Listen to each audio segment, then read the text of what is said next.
आजिर video रे आमे post office रो fix deposit scheme विषय आलोचना करबा जहाको पोस्ट ऑफिस रो टाइम डिपॉजिट बोली कहा जाए।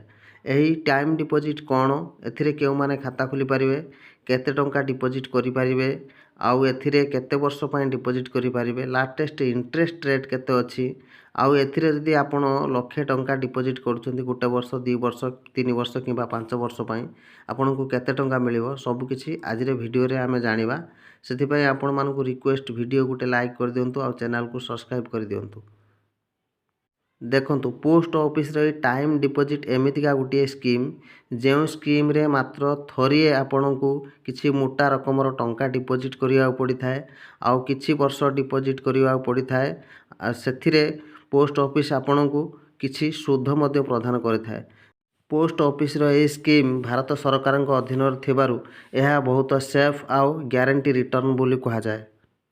पोस्ट ऑफिस रो ए टाइम डिपॉजिट स्कीम रे प्रत्येक भारतीय माने खाता खोली पारिबे गोटे जॉइंट अकाउंट खोली पारिबे जणे 2 जण किंबा 3 जण मिसी आउ पर्सनल अकाउंट मध्य खोली पारिबे आउ माइनर माने छोट पिलांको नारे मध्य ए खाता खोला जाई पारिबो। एथिरे मिनिमम डिपॉजिट मात्र 1000 टंका आ मैक्सिमम रो कोनोसी लिमिट न थाए।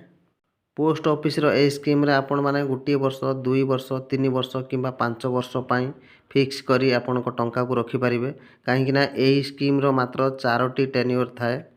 एही स्कीम रे जदि आपण डिपॉजिट करूचंती ताहाले गोटे वर्ष पय डिपॉजिट कले आपण को 6.9% पर्यंत सुध मिलिबो आउ जदि आपण 2 वर्ष पय करूचंती तापरे 7% सुध मिलिबो जदि आपण 3 वर्ष पय करूचंती ताने 7.1% हिसाब रे सुध मिलिबो जदि आपण 5 वर्ष पय करूचंती ताले आपण को 7.50% सुध मिलिबो।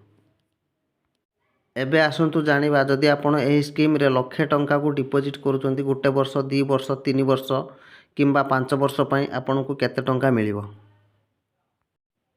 जदि आपण लक्षे टंका को गोटे वर्ष पय डिपॉजिट करूचंती आपनकर इंटरेस्ट रेट 6.9% हिसाब रे तो आपनकर सुध आसी जिवो केते ना 6900 टंका आउ आपनकर मैच्योरिटी अमाउंट ही जिवो 1,06,900 टंका।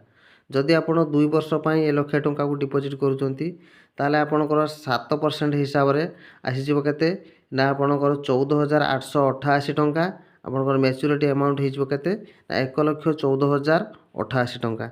जदि आपण 3 वर्ष पय डिपॉजिट करचंती 7.1% हिसाब रे आपनकर सुध आसी जिवो 23,661 टंका आउ आपनकर मैच्योरिटी अमाउंट हबो 1,23,661 टंका। जदि आपण सही लक्षे टंका को 5 वर्ष पय डिपॉजिट करचंती 7.5% हिसाब रे आपनकर इंटरेस्ट आसी जो केते ना 45,329 टंका आउ आपनकर टोटल मैच्योरिटी अमाउंट हबो 1,85,329 टंका।